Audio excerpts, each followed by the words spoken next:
The ISS Venturi was a vessel renowned across 8 sectors for 2 things: impeccable security protocols and an almost comical overreaction to anything it didn't fully understand. Which made sense, considering most of its crew weren't human, and humans had a talent for being misunderstood.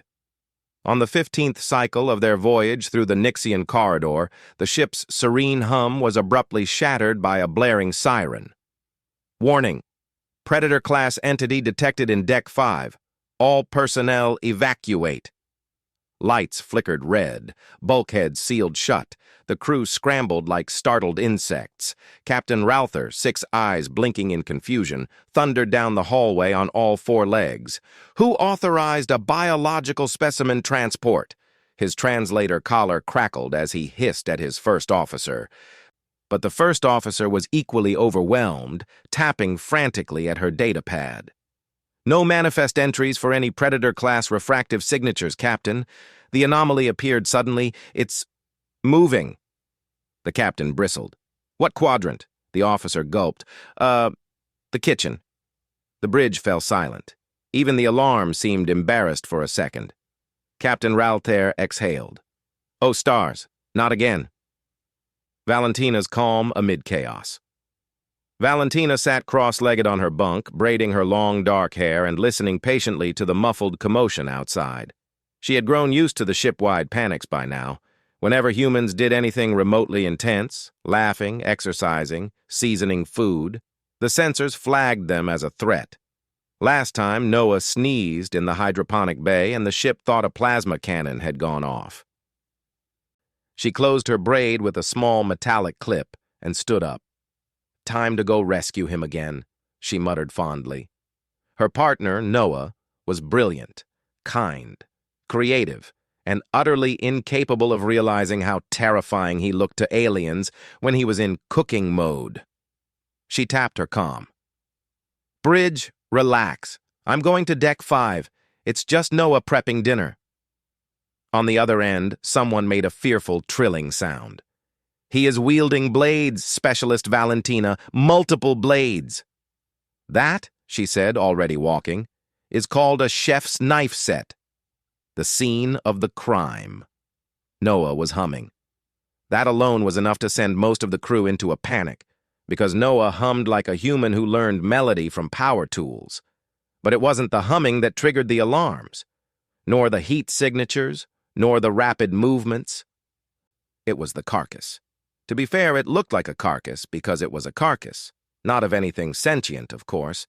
It was a large slab of imported starhorn beast meat, pink and marbled and delicious, if you weren't an alien who had never seen a human butcher something with precision and joy.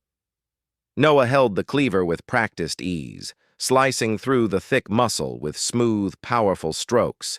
To the sensors, the arcs looked like the arm motions of a predator dismembering prey. And to the aliens peeking nervously around the corner, the scene was downright harrowing. Noah paused to roll up his sleeves, revealing strong, scar-sprinkled forearms. A few spectators fainted. He didn't notice any of this. He was in his element. Perfect, he murmured happily. We'll braise half, grill the rest. He leaned down, sniffing the meat with deep concentration. That's when a high-pitched alarm shrieked behind him. He jumped. Oh, come on. Again? Valentina arrives. Valentina stepped through the sealed doorway just as the security drones pointed stun cannons at Noah. She sighed and held up her ID. Stand down, she said. He is literally making dinner. The drones hesitated. One ran a scan and announced, High adrenaline activity detected. Weapon-like tools in motion. Organic fluids present. It's marinade, she snapped, not blood. The drones processed this. One beeped. Marrow analysis inconsistent with sentient species. Recalculating threat index. Noah, rubbing his temples, looked over at Valentina. I swear I'm going to start cooking salad only. You said that last time, she said, smirking. Then you made barbecue ribs. Okay. But in my defense, the ribs turned out amazing. He had a point. Valentina touched his arm. "You good?" "Yeah, just annoyed. I'm trying to sear this before the beast dries out." Behind her, half a dozen alien crew members stared at Noah as if he were a dragon disguised as a man. Valentina turned and waved them off. "Seriously, he's harmless when fed." One alien whispered, "And when unfed?" "More harmless," she said. Noah shot her a betrayed look. She grinned. Captain Ralther's realization. The captain finally arrived, panting from exertion. His gaze slowly swept across the scene. The knives, the meat, the sizzling grill, the nervous crew, and Noah, holding a cleaver like a medieval executioner but smiling politely. "Human Noah," the captain began cautiously. "Why were you flagged as a predator?" Noah pointed at the slab. "Because I'm making dinner?" Valentina chimed in.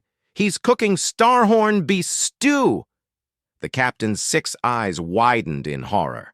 "You are dismantling a creature with the highest non-sentient intimidation score in the quadrant." Noah blinked. "It's delicious." The captain watched, dazed, as Noah resumed chopping.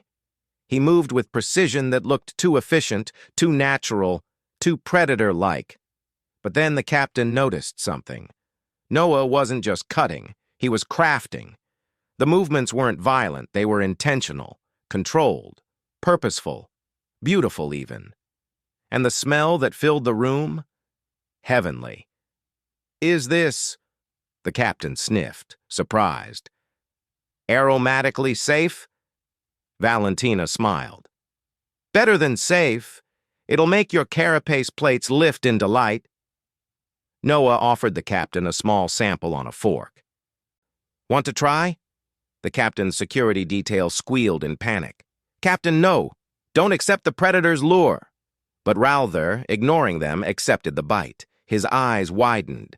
His entire body shuddered. He emitted a low, involuntary purr. "This is—" Another shudder. "Magnificent!" Noah beamed. "So we're good?" The captain lifted a hand. "Deactivate the predator alert system. Humans are, apparently, a culinary exception." The drones powered down.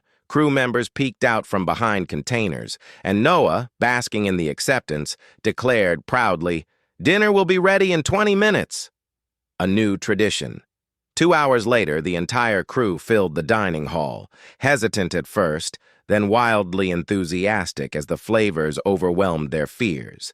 The alien biologist whispered to Valentina, "Humans prepare food like apex predators hunt, but the results are glorious." Valentina laughed. "Earth cooking involves a lot of knives, heat, and chaos, but it's all art."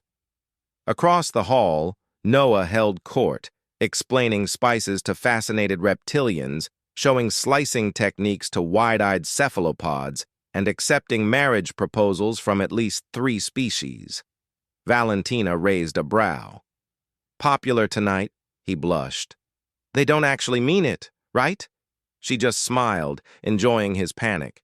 Then she leaned close and whispered, "Next time, we're making lasagna." The official report. The captain later updated the ship protocols. Reclassification. Human culinary behavior shall no longer be marked as predator activity. Note, sharp objects, sizzling noises, and aggressive chopping are acceptable indicators of a meal in progress. He added a footnote.